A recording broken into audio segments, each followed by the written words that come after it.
Okay, so welcome back. So when I was teaching this class, I realized that I didn't hit the recording. So because of that, we missed about 30 to 40 minutes of recording. So what I'm doing right now, I just want to fill it in and go through it by myself and try to repeat some of the things that we talked about so that you won't miss it. So when I asked this question that people should explain to me what this code is doing, somebody in the class said that the code is going to begin from here, and then on this line of code is going to print my func1. And then over here, it's not going to do anything and all that. So this answer that I got from the class made me understand that they didn't quite understand functions yet. Because after understanding functions, then they would understand that when I do this, I'm actually invoking the function. I'm actually calling the function. And there is no way that this code is going to output my func1. So as part of the explanation that I gave them, I said that let's consider a variable, say, result1. Let's consider a variable result1. Let me put it up here. If I create a variable called results res, and then I assign the data of 7 to it, and then I create another variable result, and then I say that let this variable be equal to res. And then I do console.log results. What is it going to print? And some people said it's going to print res. And I said, no, it would never print res. Because res is not data. This is not a data. Like, what kind of data is res? You cannot say it's a string. If it was a string, it would be this. It would look like this. Res. Then this is a string. If it was a number, it would look something like this. So it is not any of the data types that we know. So there is no way this code is going to print res. And therefore, because this is a variable, the code is going to go into this variable, and whatever number that is stored in there, that is what is going to print. So this one has to print the number 7. The number 7. So, and I went ahead to explain to them that if, say, res1 is equal to this, a string res like this, then if I print res1, it's going to print res. Because we can see this is data, and it's a value. And if I ask you, what is the type of this data? You can say that the type is what? A string. But over here, we couldn't say the same thing. So this is a variable, and therefore, for the code to be able to know what to put into result, it has to go into the variable and check what value has been put in it. So the same principle is what is happening over here. You have a function. We have lots of functions over here, and these functions, as they are, will do nothing. You have to call the function before it will do anything. So calling the function is also called invoking the function. And over here, what we are doing, we are just assigning a function to this result. And we understand that functions, when they evaluate, they always produce something. They evaluate into a number or an output, a string of some kind, right? So if the function has a return statement, then you can assign it this way, because the return statement is going to return some kind of data to you, and you need to get a place to put that data. So you create a new variable like this to get that data that the function is giving you. And then after you get that data, it will be put in here. And then if you do console.log result, it's not going to print the function name, but the function name is not data, it's just a function name. If it was a string, if this was a string, it would look like this. It would look like this. My font one like this. If we had the code like this, then you can see this is a string of data. And so if you do result, it's going to print this. That's not what we had. Instead, this is what we have. So this is not data, it's a function. So you are telling the code to go into the function. So the code will come here, and then it will execute this function, and it will return hello world 222. And that hello world 222 is going to be put into results. So now once you come here and you say console.log result, then it will print this value. So essentially, when it puts this data into result, it's going to do nothing with it, or it's not doing anything with it. But then you go to this line of code and you call result, this will go back up here, and then this will now call this function. This function will come back here, and from here, it will go back, and then back, and then back. So what we just did, we call it tracing the code, tracing the code. So tracing code is a very important skill. Your ability to understand the path in which the code is going to travel on in order to execute a given code. Like, you know, what we just did, like if it comes to console.log result, the code will go into the result variable to see what is stored over there, and it will pick it. If there's nothing stored over there, it's going to go into the function, and then it will call the function, and the function will come down here. From here, it will evaluate to this and then go back up and assign that here, and then it will print it. That's called tracing the code. So that is the explanation that I gave, that this line of code is not going to produce this result here, but is going to produce this result. It's going to produce this result. Hello world 2222. So actually, it will not produce it over there. It will produce it down here. Sorry, down here. So of course, the next question is, now once we get to this line of code, what is it going to do? This is another way of invoking a function or calling a function. And because we are invoking the function, it's going to go into that function, which is this one. And what is the function doing? It says print hello world.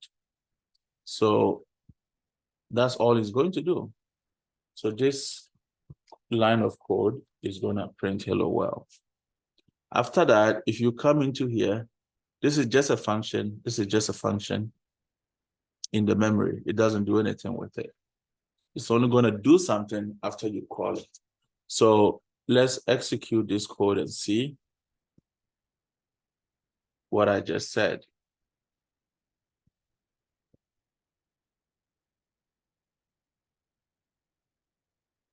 And if you go into the console, it's printing. There is some code at the bottom. We're going to look at it later on. But let's see. So this is printing the value of 7, as I said. And because this is a string, it's printing the value of what? Res. Now, the next line of code is this one. And then this console.log, just printing that. And then the next one is this, printing that. So essentially, this won't print anything because it's not printing anything. So please, I'd like to entreat you to look at this code and make sure that you understand what it is doing. It's going to help a lot. So the point of going through this exercise was to make sure that everybody can create a variable and manipulate the variable. And if I say manipulate the variable, you can see that over here, you created the variable result and assigned it to a value of 7. You have to know that here you can change it to a value of anything you want, say 55. So when you create a variable, the variable can change as time goes on in the code. And now if you do result equals res, this is now going to produce the latest value, which is 55. So your ability to manipulate data, you know, of course, if you use the constant keyword, then it's not going to change, right? If you use a constant keyword, then it's not going to change. But I guess it's one of the things that I demonstrated also. So that I asked a question, what is the difference between, I mean, so creating a variable and manipulating the variable, and then creating functions and then calling the functions. You know, a function that returns data, a function that doesn't return anything, and just manipulating it. Once you can do that, then your programming has really become mighty. And another concept I asked was the difference between var, difference between var, let, and const keywords. So you can create a variable using var, say var test equals hello. And then you can also say let test1 equals hello world. Now you can say constant, you can say const test2 equals say 7. So the question was, what is the difference between this? And I asked the question that, can I do this? Can I do this here? Test equals 66. And so they said yes. And I said, no, you can't. You cannot, because this is a constant. If you declare a variable as a constant, what it means is that the value is going to remain constant throughout the whole code. You cannot change it. So that is the main difference. And if we try to do console.log,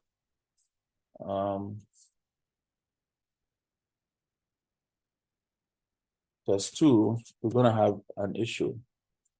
It's going to tell us that we are, so if you declare the variable as a constant, it means the value will not change again in the code. So any type of data that you 100% sure that it's not going to change, you can declare that as a constant. If you don't know that, then you can use the let. So the let, you can change it. You can say test1 equals anything else, and it's going to work. And the var is the same. Var is just like let. It's dynamic.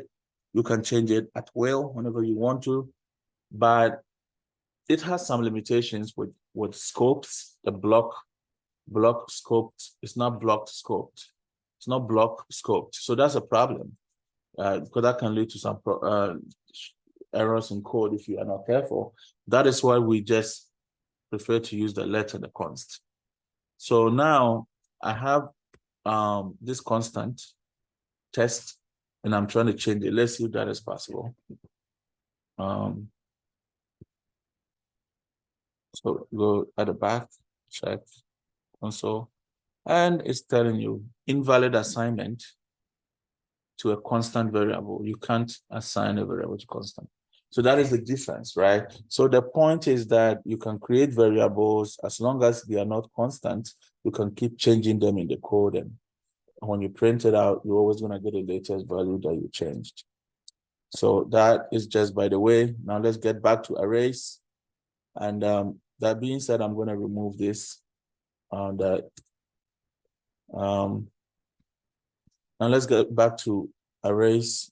And we already talked about iterating through arrays. So now let's look at array methods.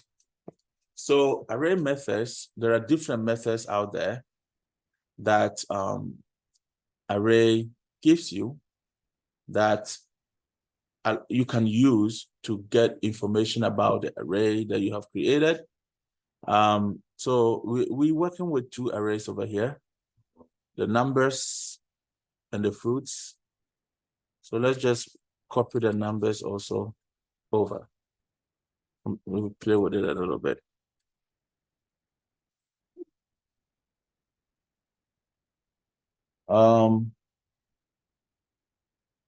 So array methods, like, see, arrays are like objects, and methods are like functions in the object. And I did show some examples over here. Some of the objects that we have. This calculator object has a function in here but we call it a method because it's part of an object, right? Subtract is a function. It takes two values and subtracts one from the other. So this is a method of the object that we have created. So arrays are objects also in the code behind the scenes, and they have predefined methods like this that we didn't create. They are defined for us and they are available for us to use, for us to manipulate the arrays that we have created, you know. So our job is to just understand what those methods are and what they do. And then in our code, if we need something like that, we can just, you know, call it. Whatever you want to do in your code, if you think that this method can help you, then you can call that method, right? So there are lots of methods that we're going to look at, but the top three that I find to be very important is what I've listed here. And then, of course, there are a whole lot more down here that you can look into. So I wanted us to go through these ones and try to understand what they do. So we have this, and then we have that. And I picked the first example over here is the map. So let's talk about a map first. Let me copy this and put it at the top here.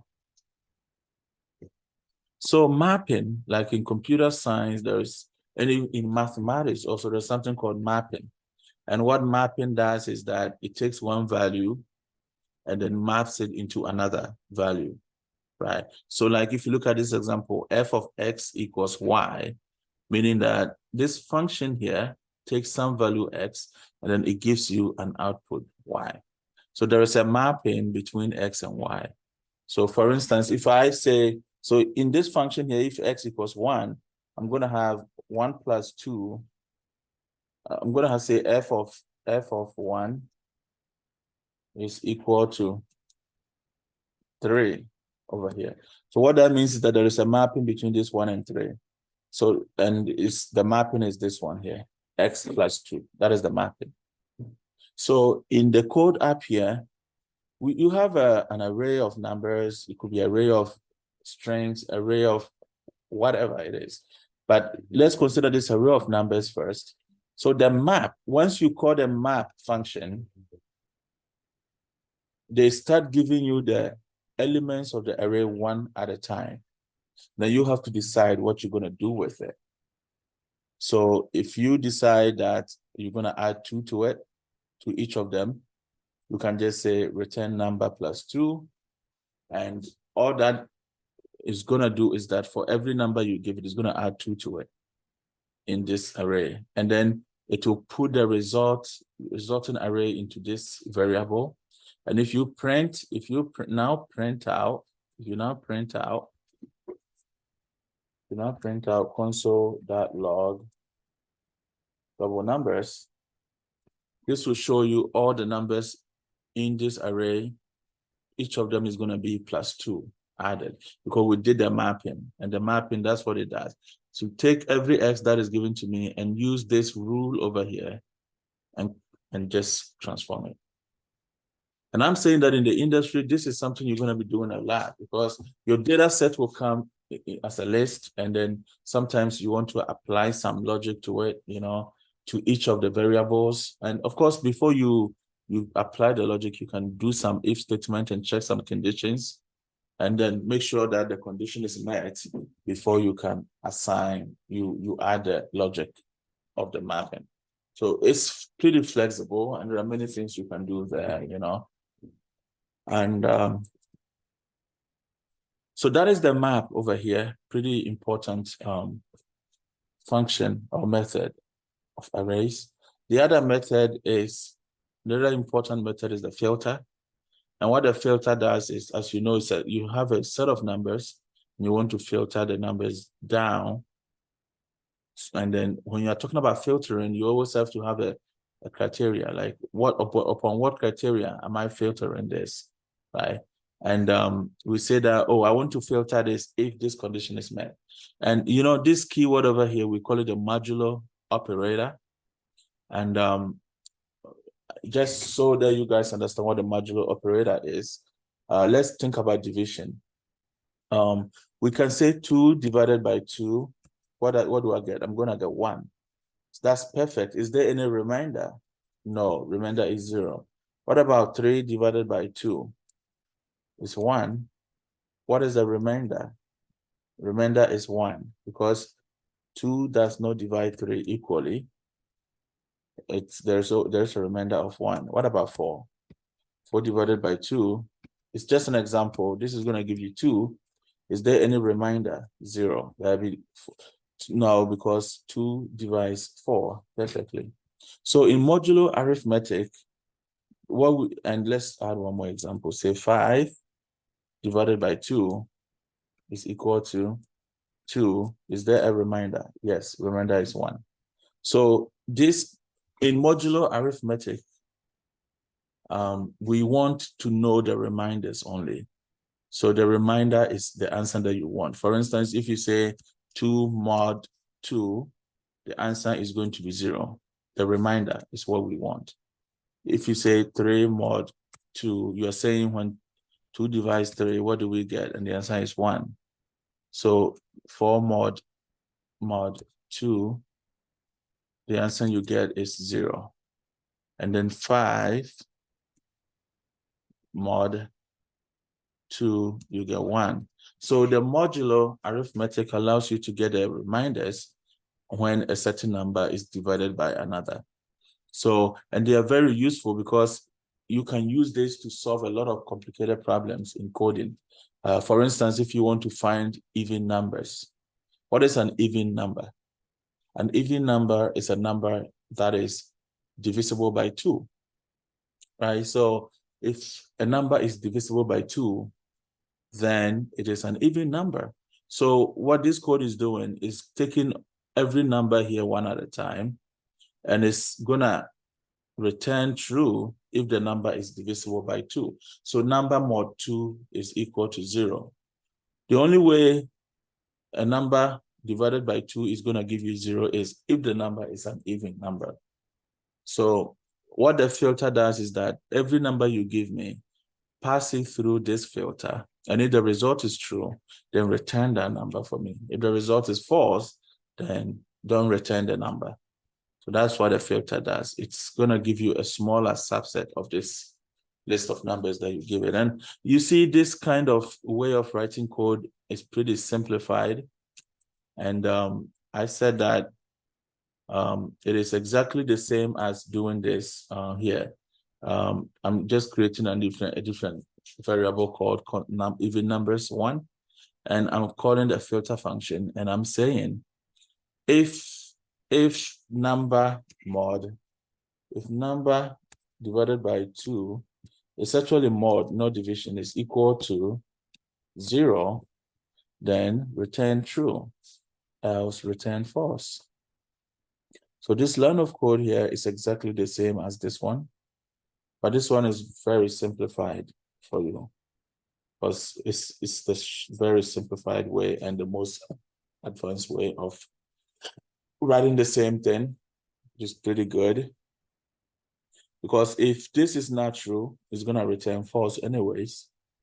So there is no need to kind of write all of this. But we're going to evaluate the code and execute the code and see what answers we get for this.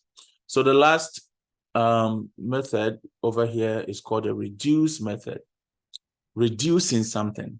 So in computer science, there is this huge paradigm of programming called map and reduce, mapping and reducing. So it's a whole algorithm that is used in big data programming where you can map your data, you know, apply some mappings, and then you can also reduce the mapping. You can reduce, as part of the algorithm, you do some reduction also. So I want to explain. So over there, the mapping is like you break the code into individual parts. The data is a big data, so it comes in as a big data, and then you have to map it. You do a mapping and then you split it. So that's like, we call it parallelization. You parallelize the data into individual ones. Then you can do some logics on each of them, each smaller chunk of the data.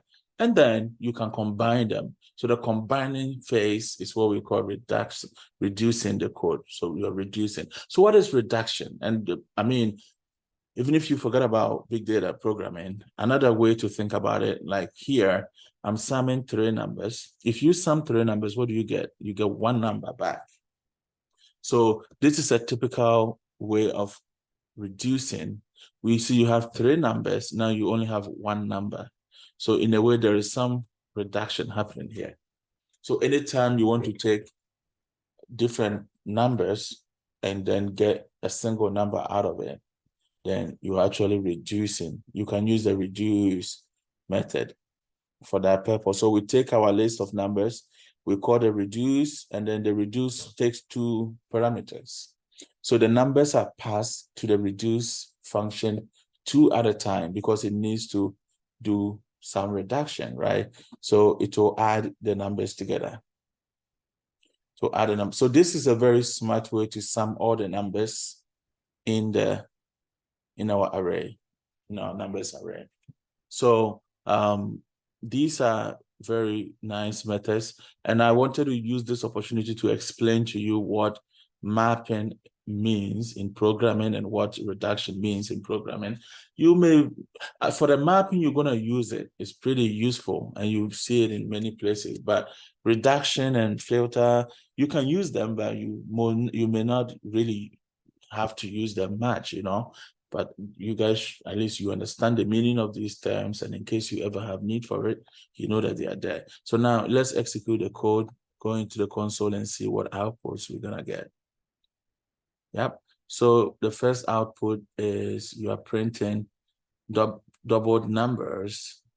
Actually, then the name of the variable is confusing because I'm not doubling the numbers. I'm just adding 2 to it. So if you take 1, you add 2 to it, you get 3. You take 2, you add 2 to it, you get 4. Take 3, you add 2 to it, you get 5, like that, all of them. So that is what this is doing. And now let's look at it divisible by 2. If you do console.log even numbers, out of our numbers array, there are only 2 even numbers over there.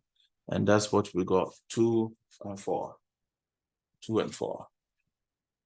So that is the even numbers, the filter.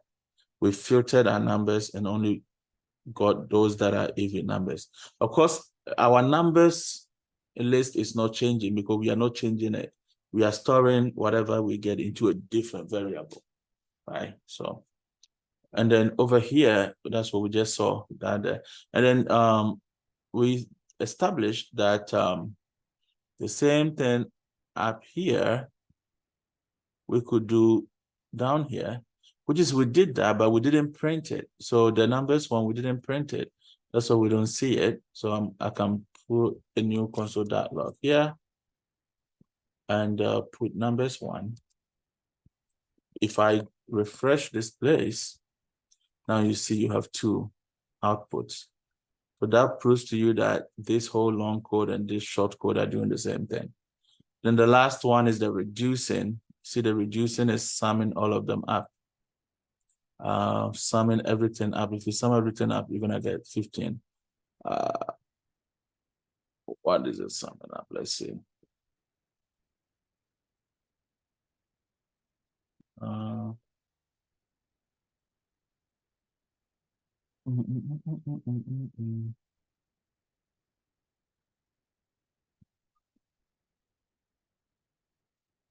So this one takes 2 numbers at a time and then adds them up.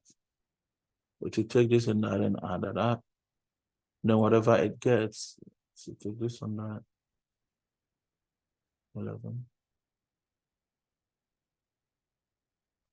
1 second. Yes. So this is the numbers, yeah, list of numbers. Don't look at these numbers because we have modified these things. This is the actual numbers. If you sum everything here, it's gonna give you 15. That's what I wanted to verify. Yeah. So for the other things, we're gonna look at them. We are not there yet, so don't worry about them. So now this is the array methods and everything that we covered in the previous video that I didn't record. So now I said that besides these methods, we also have, I listed a lot of other methods over here that you can go through and try to practice. And I've given examples of how to use each of them. So I just gave you an examples of how to use each of them. So all of these are very powerful array methods that are out there. Try to understand them so that if you need to use them, you can just use them, you know.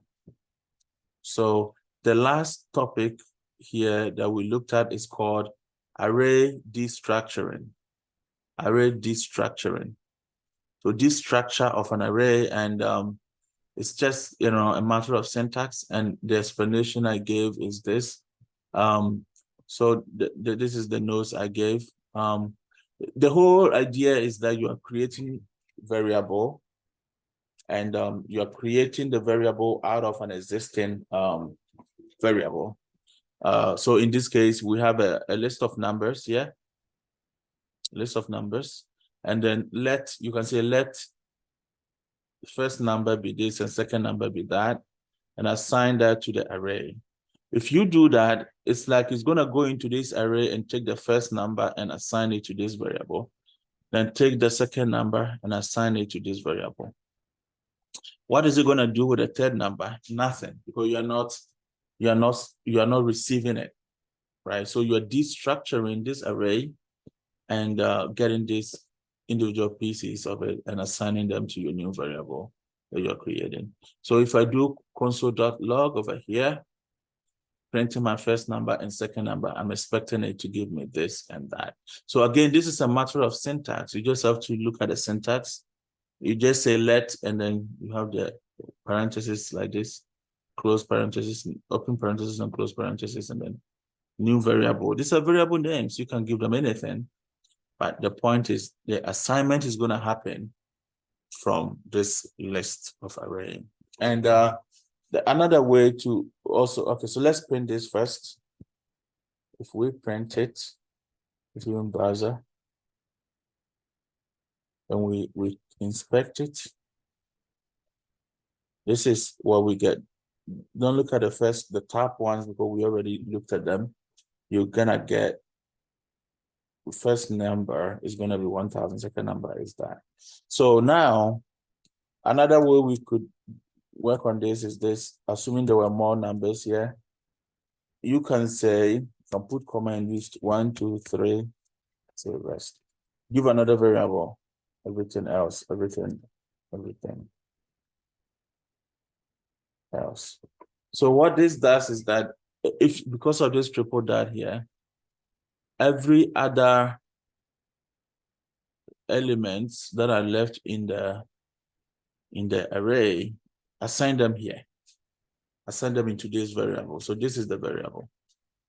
So this is just an operator that lets us know that everything else goes there. So now if I do console.log, and then I put everything else, you don't need that triple dot. It doesn't make sense. It's just, yeah. So now if we execute this code, this is going to print a list of numbers, because the rest of them are lists. So let's execute, and boom. So the last one is an array consisting of 3 numbers, the remaining 3 numbers, right? So ladies and gentlemen, this is what we covered that I didn't record, and now I have recorded it, and I'm gonna place it right where it belongs in the series. So Zoom is just letting me record only 40 minutes at a time. It's pretty unfortunate, but I'm gonna see what I can do so that we can have other videos just in one long video, like we've always had it. So that being said, so today's classes are going to be broken down into several chunks, and it's just because of the limitation that I talked about. That being said, I would like to thank all of you for listening. And if you like this content and you haven't subscribed to my channel, please do it, as it's a very good way of you supporting me and what I do. And I would appreciate it a lot. And more tutorials are going to come in the future, so you can watch out for it. As far as what we have left, we're going to, the other video, please watch the other video to understand the next thing that we tackled right from here. Because essentially, we just finished with arrays, but now we are going to look at multi-dimensional arrays. And then from there, we're going to build a project. So please stay tuned and continue in the next video. Bye for now.